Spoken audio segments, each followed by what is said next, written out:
Today's Spindatt vlog, unorthodoxly, begins with air cooks. Yes.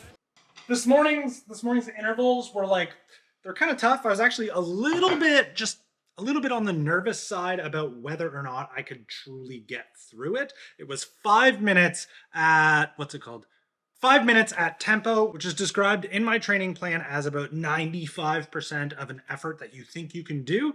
And up to this point, week 3, we've only done 30 seconds at tempo and 1 minute at tempo. So just to jump up to 5 minutes had me a little.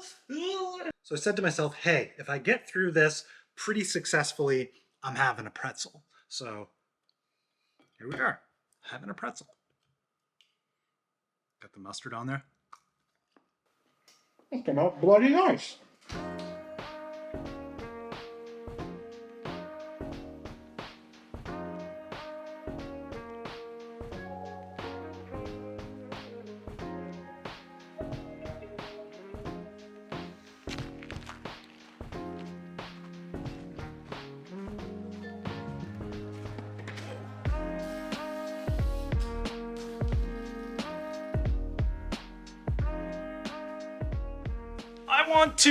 I want to tell a potentially stupid story about patience.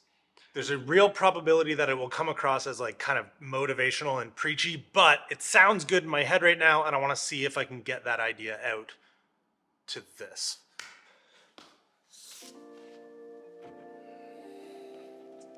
This is a photo of me when I was 3 or 4 years old. Check out that Mark II behind me, small bumper P-slots, sick.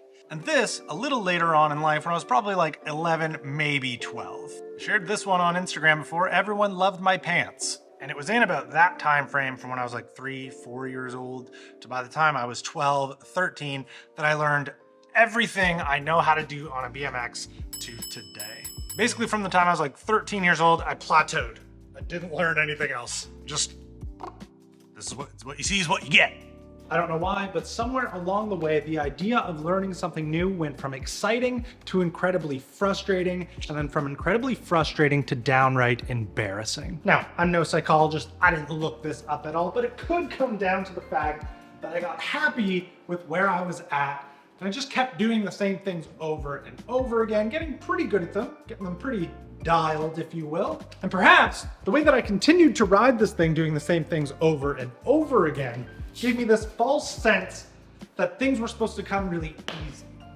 It's like I kind of forgot how hard I did truly work to get the skills that I do have, and just because you did work hard before doesn't mean the next bit isn't just as difficult. So I think my expectations went a little bit like, hey, you're trying something new. Within 3-4 tries, you're gonna have it like any pro would have it. And when that inevitably doesn't work out, rage quit. And I think I can kind of recognize that I've done that with everything, not just BMX. I only wanted to do things that I was good at. I didn't want to evolve or progress really anywhere that didn't feel like I was already good at it. And I think that's kind of a dangerous thing, because what that's done for me is I get to a spot where I'm like, hey, I'm pretty impressed with where I've gotten, I'm satisfied, I'm happy, and I just live there. Just live here forever. No need to move on, no need to get any further. Because trying to get any further takes a lot of effort and a lot of patience. Which, as I think I've not very clearly established, for the last 20 years or so, I've not had. Patience is not my strong suit. All right, it's probably kind of important that I make some sort of point now. Sorry, I realize I'm wasting your time. So, as you may or may not know, I am currently training for a running marathon and 3 mountain bike marathons this year. This will actually be my 2nd running marathon. The first one, I had no goal. I just knew I could do it. So I did. I trained for like the first 2 weeks and then lost all discipline, all motivation. I just knew if I showed up, I'd be okay.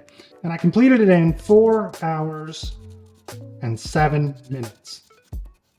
I am not proud of this at all. All I did was show up. This time, I actually have a goal. I want to do this in under 3 hours and 45 minutes. I currently, at my fitness level, cannot do this. And it's going to require a lot of discipline and patience. That's actually going to be the training plan. Then, and only then, will I get my 3 hour and 45 minute goal. This I could do this again if I did nothing and just showed up. And the problem is, if you've got an ego like mine and you go into things with this mentality and it works out, all it does is reinforce that you don't require any discipline or patience at all, which makes trying anything else that actually does end up being difficult for you such a worse experience, hence making you quit. And if you were to present this to me as this, I'd probably end up rage quitting pretty early on. Thankfully, that's where this comes in to develop a little bit of this. So instead of my ego having to look at something I know I can't do yet, it gets to see daily versions of things I know I can probably do. And if I was a better creator, I would have filled this out with a bunch of things, but you get the idea. These daily training plan goals are teaching me the discipline and patience to be able to achieve this goal. I know this is not news to anybody, but for someone like me who has never put the effort or work into trying to just do the small stuff to be able to do the big stuff, this is like sort of eye-opening. But what I think is most interesting about learning discipline and patience by training for a marathon with a training plan that very much sets everything out for you as you go and purposely keeps you from doing more than what you can on any given day and just gives you small bite-sized amounts to work towards to achieve your goal is that I'm like bringing it into some of the stuff that I've been too frustrated or too annoyed to continue to try or to even begin trying. And I think a really great example of that is no-foot cans on a quarter pipe. No-footed cans is one of these tricks that I've been wanting to do for my entire riding life. It's also a trick that I've half-assed all the attempts and efforts that I've ever put into trying it. When after 3 or 4 tries, I don't see myself having Chris Doyle level results, I usually just get really upset, impatient, and just stop. I'm like, I guess these aren't for me.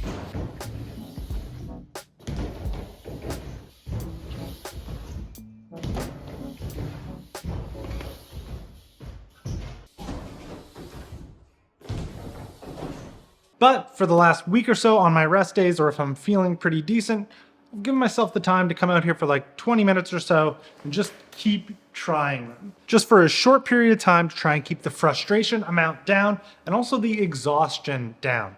Because there does come a time when you're trying something that you're just so tired, you're actually not gonna get any better, and you should have called it a little bit early. Just like I'm forced discipline and patience from my marathon training plan, I'm trying to force it on some of the stuff I wanna learn in other parts of my life as well. And in doing so, being disciplined, giving myself some structured time to try and learn something I've always wanted to learn, the delta between an attempt being half decent and an attempt being like a pretty colossal failure, those are starting to kind of like come together a little bit. They're starting to kind of meet near the middle, hopefully trending towards the attempts going half decent. That's sort of what you hope for, but you know, it is mildly what I'm seeing, which is promising.